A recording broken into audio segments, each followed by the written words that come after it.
발표자석에 나온 이유는 다음 발표자가 저이기 때문입니다. 동일하게 눈에 잘 보이진 않지만 미생물보다는 조금 더 큰 미세조류가 해양 신산업에 얼마만큼 중요하게 다가갈 수 있는지, 그 다음에 그 지구가 앓고 있는 기후변화에 대한 그 기후 위기에 대한 대응 요소로서 그러한 생물이 될 수 있는지에 대한 내용들을 오늘 말씀을 드리고자 합니다. 제가 좌장이기 때문에 여기서 소개를 좀 드리고자 합니다. 저는 왼쪽 그림에 보이듯이 남극 세종기지에서 4개월 동안 다이빙을 했었습니다. 이제 학위를 하면서 남극 생물들이 어떠한 번식 전략을 갖고 있는지에 대한 연구를 했었고요. 그 오른쪽 그림은 열대 기지에 있는 생물들을 연구를 했습니다. 두 군데, 두 지역의 온도차는 28도 정도 차이가 납니다. 그것 빼고는 틀린 게 거의 없습니다. 물리적으로 틀린 게 거의 없기 때문에 여기 두 지역에서 제가 연구하면서 느꼈던 바는 뭐냐면, 먹이 생물, 즉 해조류라든가 미세조류라고 얘기하는 식물 플랑크톤이 이들이 번식 전략을 좌지우지한다는 걸 알게 됐습니다.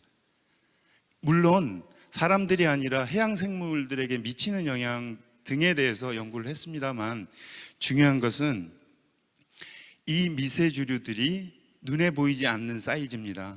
그래서 동영상처럼 이제 아주 작은 움직임들을 보이고 있는데 색깔로만 구분이 가능합니다. 눈으로는요.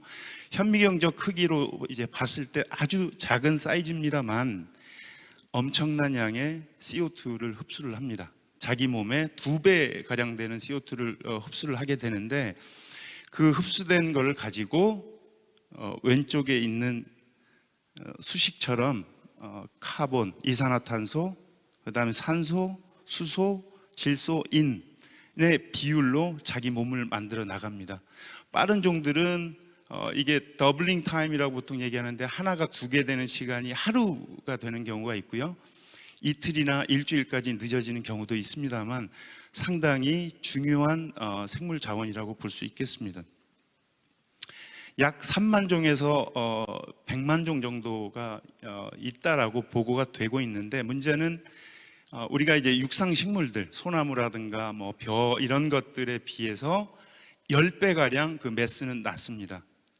그렇지만 아까도 말씀드렸듯이 자기 몸의 2배 정도의 그 이산화탄소를 흡수하기 때문에 상당히 많은 이산화탄소가 바닷속으로 이제 고정이 되고, 그 고정된 이산화탄소는 기후를 지킬 수 있는 그런 역할들로 작용을 하게 됩니다. 그래서 어떤 학자들은 지구상에서 가장 중요한 식물이 바로 조류, 미세조류라고 얘기를 합니다. 그 이유는 뭐냐면, 아까도 말씀드렸듯이 일반 육상식물보다 10배가량 바이오매스가 낮은데 우리 지구의 50% 이상의 산소를 만들어냅니다. 그러니까 우리가 숨 쉴 수 있게끔 만들어주는 거죠. 두 번째는 백악기 때 아주 많이 가라앉아 있는 지층에 퇴적되어 있는 우리 원유 있지 않습니까? 거기서 휘발유 뽑고 경유 뽑고 있는데, 그 기름들의 원료가 이 미세조류라고 밝혀졌습니다. 그러면 우리가 이제 운송체, 운반체들을 옮길 수 있는 에너지원으로 쓸 수 있다는 뜻이 될 수 있고요. 이곳 부산, 제가 근무하고 있는 제주는 해산물에 아주 탁월한 그런 지역들입니다. 그 해산물은 동일하게 바다에서 옵니다. 그 해산물들이 아주 기본적으로 먹고 있는 음식이 플랑크톤들입니다. 그래서 최종적으로는 먹이사슬에 의해서 사람들까지 오는 그 과정을 거치고 있기 때문에 매우 중요합니다. 그래서 숨 쉴 수 있고 먹을 수 있고 에너지로 사용할 수 있는 그 자원들, 원천 자원들이 바다에서 오기 때문에 매우 소중하고, 후반부에 제가 말씀을 드리겠습니다마는 의료용 소재, 화장품, 원료 등으로 해서 최근에는 인간들에게 굉장히 중요한 자원들로 발전하고 있습니다. 자, 이렇게 이제 동그란 녹조 미세조류를 가지고 한번 말씀을 드릴게요. 한 7, 8가지의 소재를 한꺼번에 생산이 가능합니다. 광합성을 통해서 말입니다. 광합성 기반의 플랫폼이라고 아주 단언할 수 있는 것들이 여기 보시는 바와 같이 태양 에너지, 그 다음에 이산화탄소와 물, 여분의 질소와 인자들만 있으면 이 안에서 광합성 작용이 일어납니다. 그래서 여기에서 지방산을 만들고요, 전분을 만들고 다당류를 만들고 중요한 색소들을 만듭니다. 이것들을 다 분리공정하면 수소, 그 다음에 우리가 보통 건강식품으로 먹고 있는 지방산 혹은 바이오 디젤을 만들 수 있고요, 바이오 에탄올, 그 다음에 천연물 신약을 만들 수 있습니다. 항산화제를 만들 수 있고요, 두 개가 분리가 되면서 생기는 바이오 가스를 만들 수가 있습니다. 백신의 원료도 될 수 있겠고요, 면역 활성제, 항암제 등을 이 미세주류에서 현재 개발하고자 전 세계 과학자들이 아주 열심히 연구들을 하고 있습니다. 이렇게 생겼습니다. 초록색으로 보이는 것도 있고 갈색으로 보이는 것도 있고 빨간색으로 보이는 것도 있고 갈색으로 보이는 것들이 있습니다. 이제 실험실에서 키우다 보면 이렇게 색깔이 달라지고, 그 다음에 주요한 유용물질을 추출하기 위해서 배양 연구들도 진행을 하고 있습니다. 왜 중요한지에 대한 말씀을 오늘 드리고자 했던 것은 이산화탄소를 다른 식물들에 비해서 얼마만큼 많이 흡수하는지에 대한 건입니다. 일반 육상식물들이 맨 오른편까지 이렇게 있고요, 맨 왼쪽에 있는 미세조류가 100% 이상 흡수한다는 도표입니다. 또 다른 중요성은 뭐냐면 물 사용량, 토지 이용, 그 다음에 단백질 생산량이 소고기, 그 다음에 우리가 육상 작물들에 비해서 상당히 높기 때문에 에너지 효율이 상당히 높은 작물 중에 하나다라고 이제 볼 수 있겠습니다. 또 다른 한 경제적인 이점은 뭐냐면 숨어 있는 비용이 있는지 없는지에 대한 것도 상당히 중요합니다. 경제적 이득을 얻기 위해서 숨어 있는 비용이 있느냐. 그러니까 숨어 있는 비용 중에 다음과 같이 6, 7가지가 있겠는데, 독성이 있는지, 의료 비용이 있는지, 생태계 파괴하는지, 그 다음에 여기 보시면 아시겠지만은 흙과 물들을 오염시키는지, 군축 비용이 있는지, 그 다음에 뭐 많은 세금들이 따라오는지, 이런 것들에 대한 고려사항을 봤을 때는 일반 우리가 농사 짓고 있는 작물보다는 훨씬 좋다라고 볼 수 있습니다. 우리가 이 자동차에 넣고 쓰고 있는 디젤이나 휘발유를 쓰고 있는 원유는 다음과 같은 이 카테고리로 나옵니다. 수억 년의, 수십억 년의 시간을 거쳐서 우리가 이제 오일을 쓰고 있는데, 우리가 미세조류를 가지고 오일을 만들 때는 딱 여기에 어떤 사이클만 가지고 쓰는 겁니다. 이산화탄소, 물, 여분의 질소와 인을 가지고 더블링을 시켜서 이거를 이제 기름으로 만들어내가는 과정이고요. 빨간색과 노란색으로 표기가 되어 있는 게 지방산들입니다. 그 중에서 노란색으로 표기되어 있는 것들이 바이오 디젤로 전환될 수 있는 것들이고요. 그래서 저희가 2009년부터 시작해서 현재까지도 바이오 디젤 관련된 일들을 많이 하고 있습니다. 그래서 국내 최초로 이렇게 원료를 생산할 수 있는 그런 시설을 만들어서 현재까지 운용을 하고 있고, 안산, 영흥도, 그 다음에 제주, 마이크로네시아까지 동일한 시스템을 통해서 얼마만큼 효율이 있는지를 지금 비교를 하고 있습니다. 오른편에 있는 이쪽에 있는 그 위에 있는 노란색으로 보이는 것이 이제 바이오 디젤입니다. 최근에 들어서 이제 나온 결과입니다. 67종의 미세주를 가지고 계속 테스트를 해왔는데, 이 그래프를 보여드리는 이유는 다른 이유가 아니라 우리가 원유를 많이 캐야 거기에서 기름을 많이 생산을 할 수 있습니다. 그래서 원유의 개념이 미세주류의 개념이기 때문에 그 원료 생산에 대한 것들을 많이 얘기를 하고요. 이게 육상과 바다를 조합해서 하이브리드로 원유를 캘 수 있는 그 시설들을 디자인해서 현재까지도 연구들을 하고 있습니다. 자, 우리가 일반적으로 알려진 거는 아까도 말씀드렸듯이 백악기 때 상당히 많은 미세조류들이 퇴적층에 쌓여서 일정한 온도와 압력에 의해서 생긴 원유를 캐다가 이렇게 정제를 해가지고 쓰고 있는 겁니다. 최근에 너무 많은 이 원유를 사용하고 있기 때문에 사실은 이산화탄소 온실가스에 대한 문제가 많이 생기고 있는데, 이거를 거꾸로 이산화탄소를 다시 LG로 갈 수 있는 방법이 어떤 것인가? 그 탄소 중립 중에서도 80% 이상의 그 온실가스들을 어떻게 생물로 전환을 시킬 것인가라는 궁금한 점에서는 미세조류가 최고라고 볼 수 있겠습니다. 이건 나사에서 나온 동영상인데요. 한번 봐보시죠.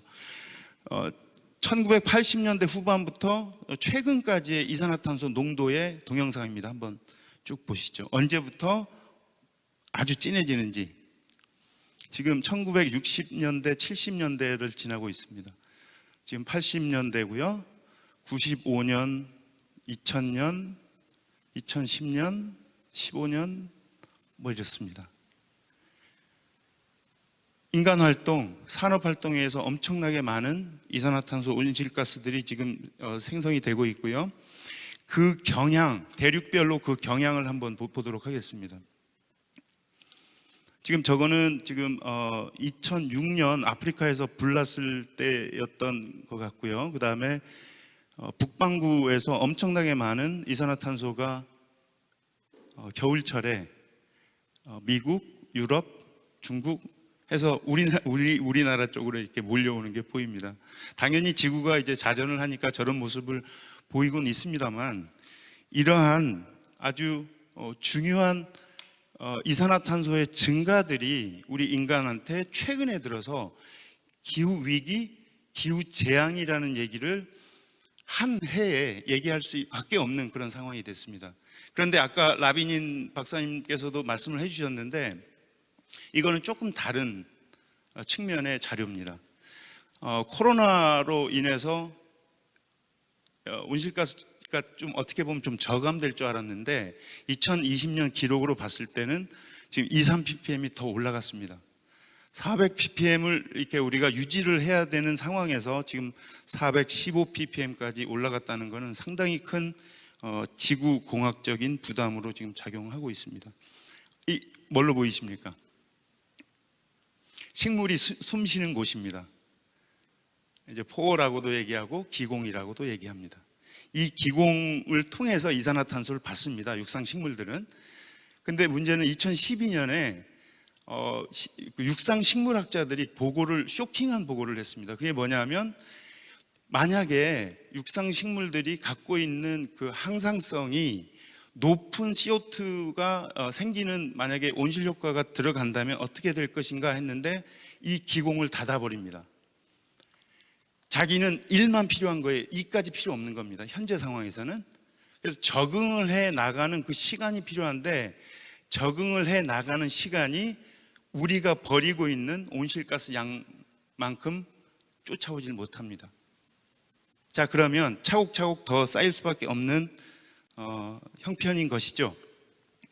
이산화탄소 저감에 대한 미세조류의 역할 한번 보시면, 약 0.5에서 1g 정도를 이렇게 보시면 g per 리터 per day니까 1리터에 몇 g을 하루에 이제 소비하는지에 대한 겁니다.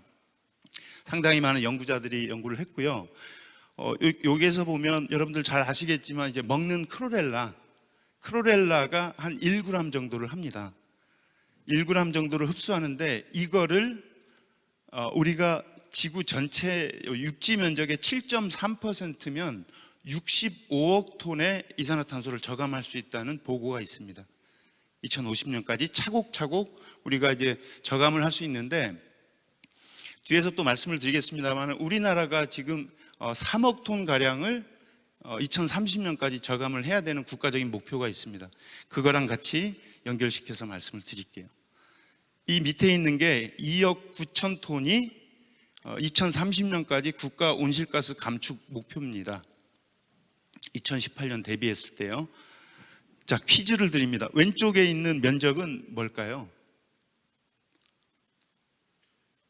예, 우리나라 국토 면적입니다. 저걸 전부 다 활용하면 미세조류를 가지고 우리가 흡수할 수 있는 이산화탄소는 5,800만 톤 정도가 됩니다.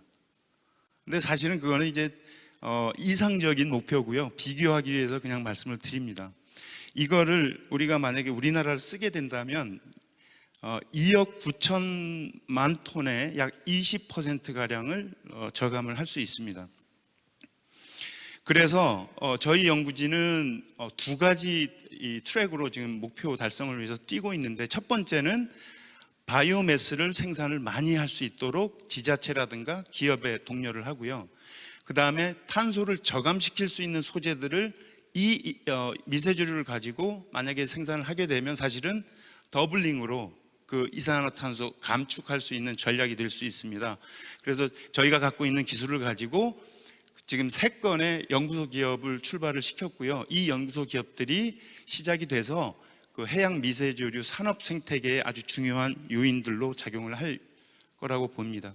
두 번째, 아까 제가 탄소 저감형 소재를 말씀드렸는데, 우리가 이제 아침, 점심, 저녁을 먹어야 살 수 있듯이 우리 세포들도 그 먹은 밥에서 생겨난 영양소를 받아서 큽니다. 그렇지 않으면 세포가 죽게 되죠. 그 세포, 인간 세포, 약을 만들기 위해서 지금 개발하고 있는 기술들, 인간 세포를 키우려면 혈청을 써야 되는데 사람 혈청을 못 쓰니까 소태아 혈청을 씁니다. 그래서 그 소태아 혈청을 이렇게 지금 실험실에서 멸균 상태로 심장에 있는 피를 뽑아서 그거를 혈청으로 쓰고 있는데 굉장히 비윤리적이죠. 식량 자원하고 굉장히 많이 경쟁을 하게 됩니다. 굉장히 많은 문제로 인해서 저희가 해양 소재를 가지고 혈청 대체제를 만들겠다라는 아주 강건한 목표를 가지고 연구를 6, 7년 동안 하고 있습니다. 그에 대한 70%까지는 지금 성공을 했고요. 그 다음에 코로나 바이러스 백신을 만들 때도 동일하게 그 혈청들이 필요합니다. 그 혈청을 대신하는 것들을 저희가 지금 현재 개발을 하고 있는데, 가장 중요한 것은 바이러스 백신을 많이 사람들에게 맞추기 위해서는 가격이 싸야 됩니다. 이번에 치료제를 하는데 100만 원 단위가 이제 넘어가는 그런 보고를 받았습니다. 사실은 그래서는 많은 사람들에게 이제 그 바이러스 백신을 투여를 할 수가 없는 것이겠죠. 그래서 우리 해양 소재 기개발되어 있던 혈청 대체제를 가지고 현재 1, 2단계의 이 부분, 여기도 이제 혈청 대체제가 들어가고요. 그 다음에 세포를 키우는데도 혈청이 들어갑니다. 그래서 이 세포를 가지고 지금 바이러스를 불활시키고 불활된 걸 가지고 이제 백신을 맞추는, 그러니까 이거는 이제 아스트라제네카 백신 그 타입이라고 보시면 되겠습니다. 그 중에서도 그 배양 비용을 획기적으로 낮출 수 있는 기술들을 개발을 하고 있습니다. 식품 분야를 말씀을 드릴 텐데요. 여기 맨 위에 있는 그래프가 뭐냐면 소고기 생산할 때입니다. 소고기 1kg 생산할 때 60kg의 이산화탄소가 발생이 됩니다.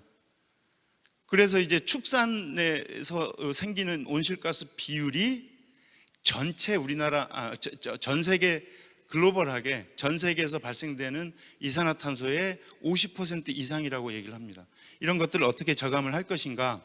동일하게 아까 말씀드렸던 혈청 대체제를 가지고 저희가 먹는 고기를 실험실에서 이렇게 만들 수 있는 기반 기술들을 만들었습니다.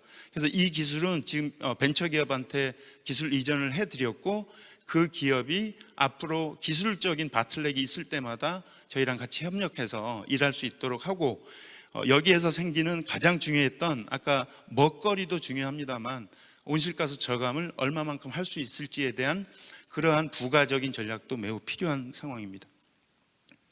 그 다음에 경도 인지기능 장애를 갖고 계시는 어르신들, 은퇴 후 한 10년 정도 지나신 70세 어르신들에게 우리 소재를 가지고 인지기능 개선에 대한 것들을 식품으로 만들고 있습니다.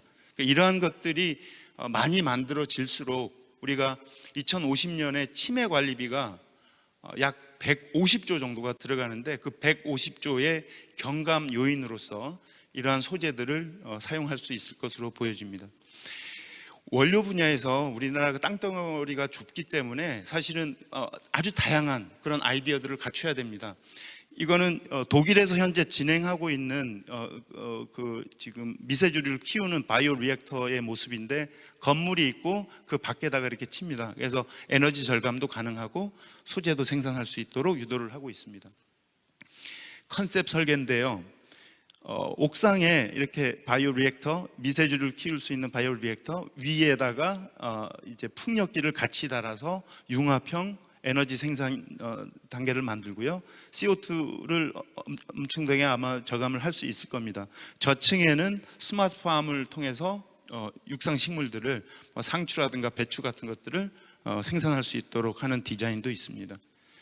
그다음에 요거는 아주 개별적으로는 봤을 때는 굉장히 이용 가능한 부분입니다. 태양광하고 미세주류 팜을 같이 이제 조합시키는 부분, 고속도로 방음벽에다가 만드는 방법들. 그러니까 이러한 것들이 어떤 것들로 지향을 지금 하고 있냐면, 기존 산업계의 피해를 최소화해야만 가능한 일들입니다.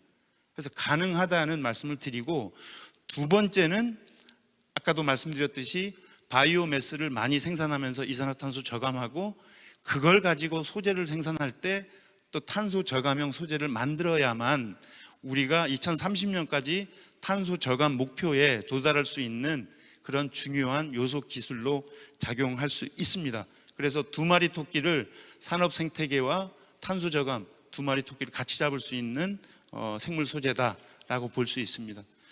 빨간색은 우리가 쓰고 있는 1인당 1년에 내뱉고 있는 이산화탄소 양이고요. 1인당 6.7톤 가량 됩니다.